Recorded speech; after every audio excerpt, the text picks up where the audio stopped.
Nasanay ang buong mundo na magpalabas ng prank kundi kaya magbiro tuwing Abril 1 o mas kilala sa buong mundo bilang April Fool's Day. Pero ang political vlogger na si Maharlika hindi mabiro kahit April Fool's Day matapos magpalabas ng dalawang dokumentong nag-uugnay sa presidente ng Pilipinas sa paggamit ng iligal na droga. May tatak na confidential at logo ng Philippine Drug Enforcement Agency o PDEA ang mga ito. At ang target ng drug operation batay sa dokumento na may petsang March 11, 2012 ay si Pangulong Bongbong Marcos Jr. Nauna nang itinanggi ng PDEA ang authenticity ng mga dokumento at binalaan ng publiko na maaaring makagawa o makapag-reproduce ng mga dokumento ng gobyerno gamit ang AI o Artificial Intelligence. Kung si Interior Secretary Benhur Abalos naman ang tatanungin, fake news na laman ng mga dokumento. Well, ganito lang. Huwag naman tayo maniniwala sa mga fake news, no? No less than PDEA nagsabi na hindi totoo ito. Kuminsan, it's so unfair. Alam mo, right now, ang daming lumalabas, no? Kahit nga raw siya ay biktima ng fake news dahil minsan na rin siyang nadali ng identity theft. Kaya nga, ito lang sa amin, sa cybercrime. Ako mismo, nagdemanda ako eh. Nagdemanda ako sa Pangasinan sa mga gumagamit ng pangalan ko, ng boses ko. It's identity theft. Ang kaso pa nito ay hindi lamang identity theft, no, pati estafa pa dahil ang dami niyang hiningan. So yun ang mga sinasabi ko. Pag-ingatan po natin, huwag tayo basta-basta kaagad maniniwala. Samantala, may payo naman ang dating Press Secretary na Marcos Jr. sa mga Pilipino sa drug issue. Diyan muna tayo. Okay? Ano din ang dahilan ni Abalos? Artificial intelligence.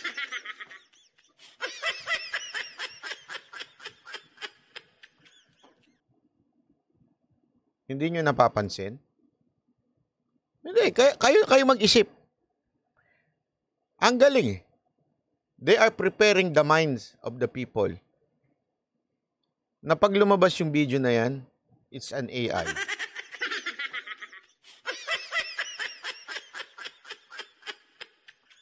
Di ba ha? Yun hindi ko mag-gets eh.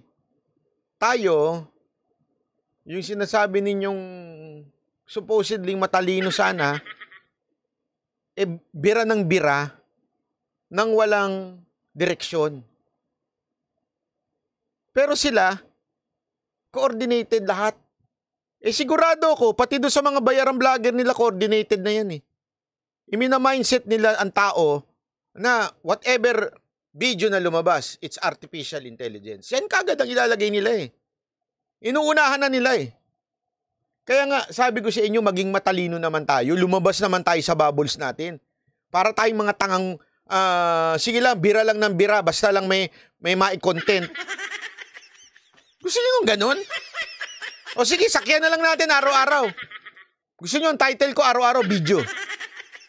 Eto na, lalabas ko na video. Eto na, lalabas ko na video.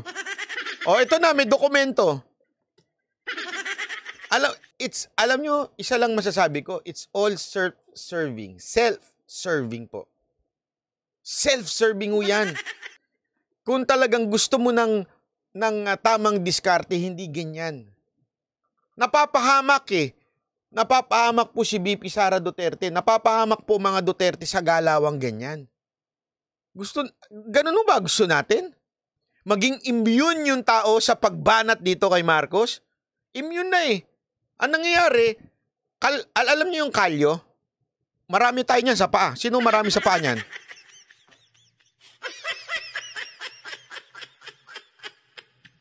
Alam niyo ba kung bakit may kalyo? Hindi, alam niyo kung anong purpose ng kalyo? Kasi araw-araw, di ba, inaapak natin yan? Bakit ba may kalyo? Para maging ma-immune na doon sa sakit nung kung ano man yung inaapakan mo. Di ba? O kaya dito, kare, kayo nagmumotor, 'di ba? Dito may kalyo, sarap gupitin niya ng ang tawag dito ng nail cutter o ganyan, no. 'Di ba? Bakit to? Actually, mukhang feeling nyo nabugbog, pero actually, it protects. Kasi nga matigas na, napoproteksyonan na. Kaya may kalyo. 'Di ba ho? Yun ang purpose nun eh. Yung akala mo nasisira mo na dahil, tingnan mo, tumitigas na, nagkakakalyo na yung daliri o nagkakakalyo na yung paa mo. Hindi, pinoproteksyonan niya yung talampakan mo. Kaya may kalyo. Ganyan nung nangyayari. Dahil sa banat tayo ng banat na wala na sa lugar, puro na lang kulang sa ebidensya, puro na lang chismis, alam niyo nangyayari? Nakakalyo lang eh. Na, yung tenga ng mga Pilipino, naririndi na. Na parang, okay. O sige, ano ngayon? O, eventually, kahit anong ibato mo dyan, wala na. O. Sila uro yung presidente. Ano yung presidente? Ganun na yung mga tao. Ano nga yung presidente? Ano sasabi mo? Basta yung presidente ganito. Alam niyo kung paano ko nasabi yan? 2022 election, kalyo ng mga Pilipino. Ang dami nang binato kay Marcos eh. Ano sabi ng mga tao?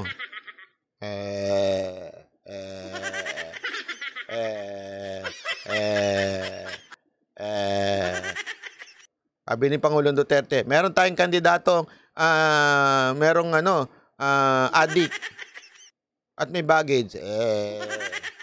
Kaya kami pakialam. Basta kami, mga Pilipino, inaapi kami. At gusto namin yung inaaping kandidato rin. Sino yun? Si Marcos. Ngayon, inaapi kami ng China. Aping-api kami ng China. Binabasa kami ng tubig. Wala nga tayong tubig. Binabasa tayo ng tubig. Hindi, yung mga nando sa ano. Pero ganoon na nararamdaman ng mga Pilipino. Inaaway kami ng China. Pinagtatanggol kami ng presidente. Oh, ni Marcos. Oh, ano? Ay, bangag yung presidente, sasabihin naman ng iba. Basta kami, api kami nila Marcos. Kami, sama-sama kami nila Marcos. Sama-sama kami. Saan tayo sa amin, pre?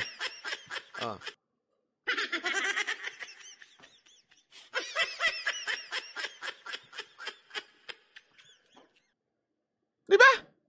Effective.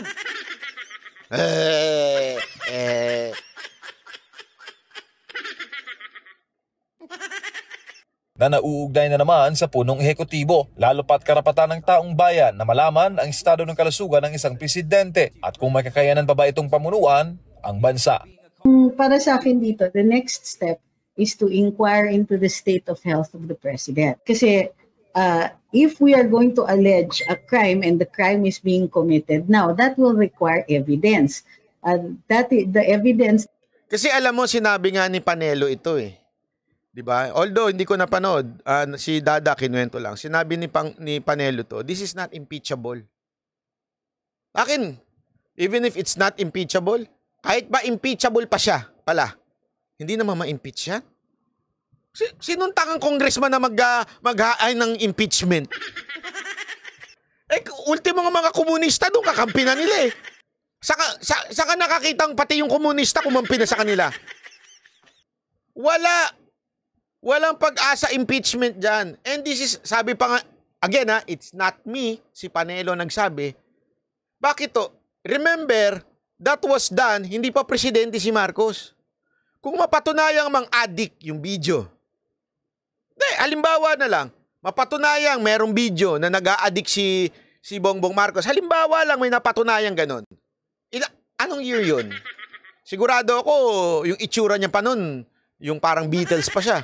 Diba? So, ibig sabihin, the crime, tama si Atty. Trixie dito, the crime, hindi naman kinukumit ngayon eh, noon pa yun. Pwede mo bang sabihin, dahil dyan, you are not, and hindi ka na ngayon pwede because the trust of the people? Sasabihin, sinong people? Yung People's Initiative? Sinong people? Sasabihin lang ng congressman, we represent the people and we do not want na ma-impeach tong presidente. Therefore, the people ayaw ma-impeach yung presidente. Mantakin mo, bilyon-milyon ang ibibigay sa kanila. Bilyon-bilyon ang natatanggap ng mga congressman na yan. I-impeach nila yung presidente nakikinabang sila.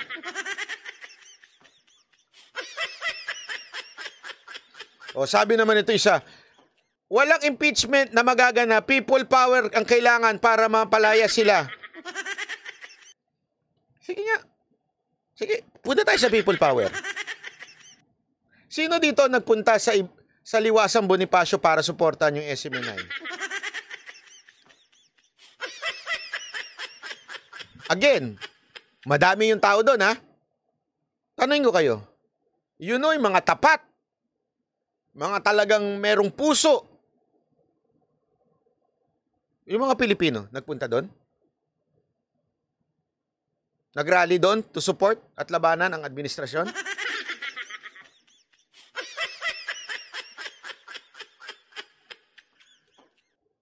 Alam niyo ba yung sinasabi ninyong people power? Mag-like ka, hindi nyo ginagawa, people power pa.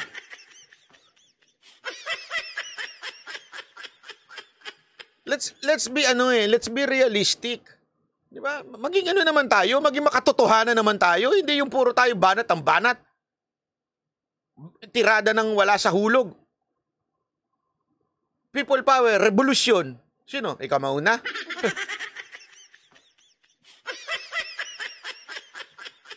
O tanungin ko kayo, mga OFW, pagka nagkarali ba, pupunta ba kayo ng Pilipinas, uuwi kayo? Kaya nyo bang mag-absent sa trabaho ninyo para umuwi dito at mag-rally?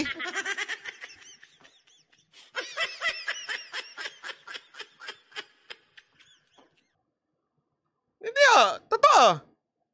Kaya nyo, pupunta kayo dito para mag-aksaya ng panahon, para mag-rally? Oh, hindi, di ba?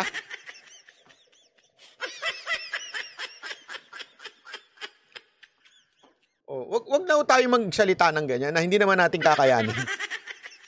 Para't lang tayong tanga, mapapahiya lang tayo. Tandaan ninyo, ginawa din yan. Kaya nga, alam mo, ito kasi yung problema sa atin eh. Minsan yung bugso ng damdamin, yan ang nagpapahamak sa tao. Tanungin ko kayo, nangyari ho ba yan? Yung EDSA, EDSA 3. Ano nangyari? Sige mahal na mahal si Erap nun. Tandaan niyo yun di ba? Nagka-rally nun para, naibalik ba si Erap? Nagtagumpay ba yon? Ang daming mga politiko pumunta rin sa karsada nun. May nangyari? Wala.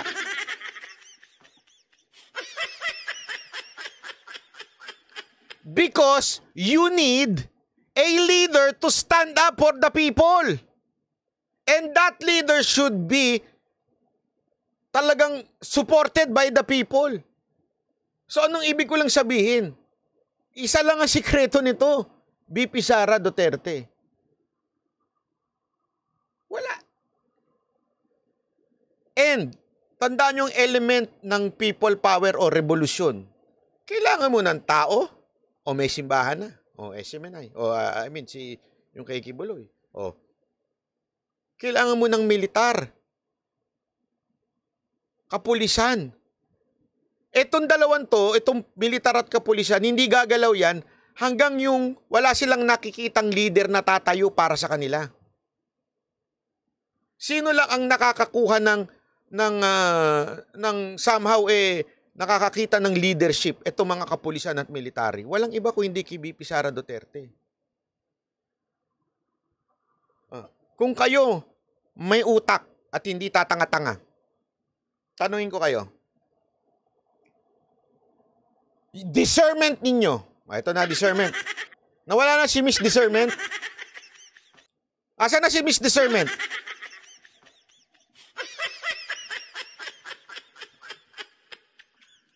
Ang discernment ninyo, sa tingin nyo ba si VP Sara Duterte kakalas kay Bongbong Marcos? Discernment nyo, sige.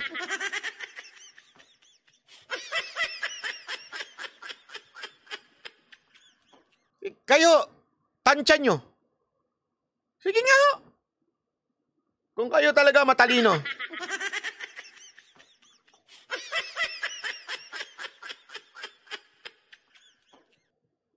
Meron kayong nakikitang mukha.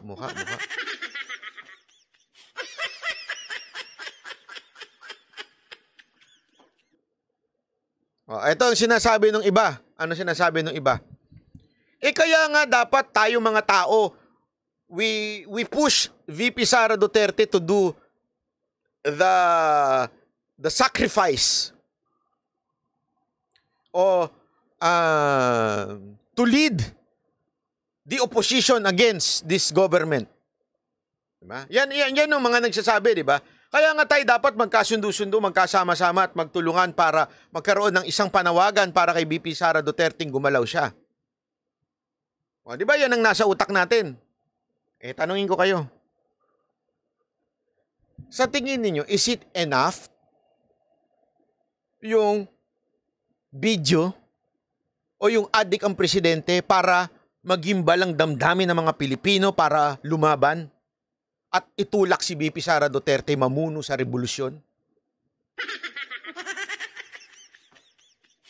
Kayo sumagot sa mga katanungan ko. Sige nga ho. Kayo sagot. Sa tingin ninyo, yung mga tao sasama sa ipinaglalaban lang natin dahil lang sa video? Na sinabi naman na ni Pangulong Duterte, hindi naman sila sumunod. Merong ano dyan, may bobo dyan. May bobong, bayaran ka. O di sige.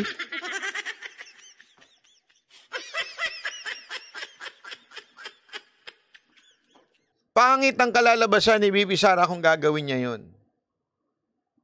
Hindi lang pangit. Alam mo, Madam Busy, matalino si VP Sara. Ngayon nga nangunguna siya kahit papaano, medyo leading siya. Minsan umaangat si Tulfo. At pag nag-take risk pa siya in going out of the administration and fighting against Marcos, baka lalo siyang lumaylay. Yan ang iniisip ng, sigurado ko nasa utak niya yan Kasi, tandaan ninyo, politiko pa rin yan si Madam. Siyempre kahit papaano, kailangan marunong kang magbasa. Gusto ba talaga ng taong bayan? Kasi alam nyo, ang taong bayan, eto pansinin nyo ito. Ilagay nyo sa kukote nyo to. Ang taong bayan walang pakialam sa personal mong buhay. Sinabi na nga ni Bastian kanina Sa totoo lang, wala naman tayong pakialam kung mga adik yung mga opisyal Hindi, wala. Ang mga Pilipino, anong pakialam kung babaero yung opisyal? Anong pakialam kung, kita mo nga dahil babaero na iboto pa rin Ando sa Senate yung iba, may mga sugar baby. Di ba? Anong pakialam niyan? Sa tingin nyo ba yung mga congressman, mga mayor na alam sa mga probinsya, ang dami kong alam na mga mayor na adik Alam din sa lungsod nila na adik yung mayor nila. Marami dyan naku, ayoko na magsalita. Alam nila adik yung mga mayor nila, alam nila yung mga governor nila adik Pero binoboto pa rin nila. Kasi ang mga Pilipino, wala kaming pakialam sa personal yung buhay. Ang importante sa amin, makakain kami. Ano importante sa kanila? Ang pinaka number 1 na issue dito, corruption.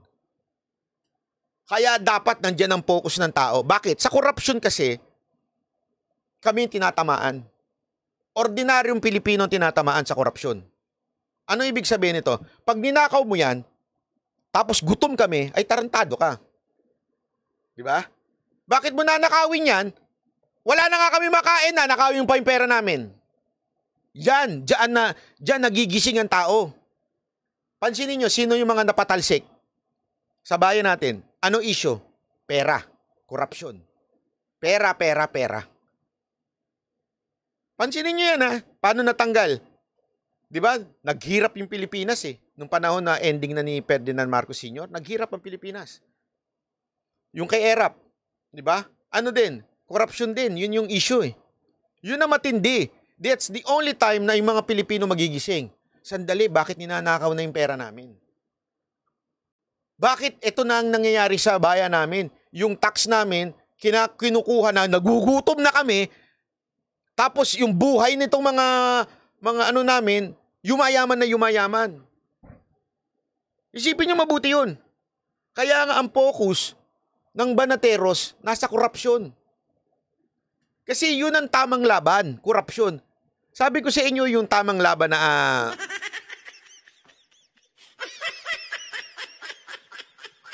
pakialam ng mga tao kung adik o babaero o ano man yung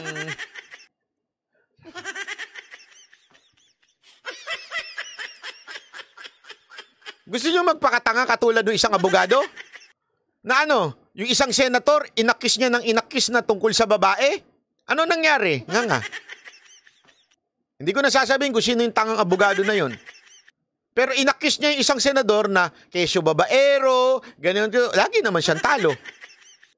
Kasi walang pakialam ang Pilipino sa ganyan. Adik, babaero, o lasinggero. So, kami din naman ganun din eh.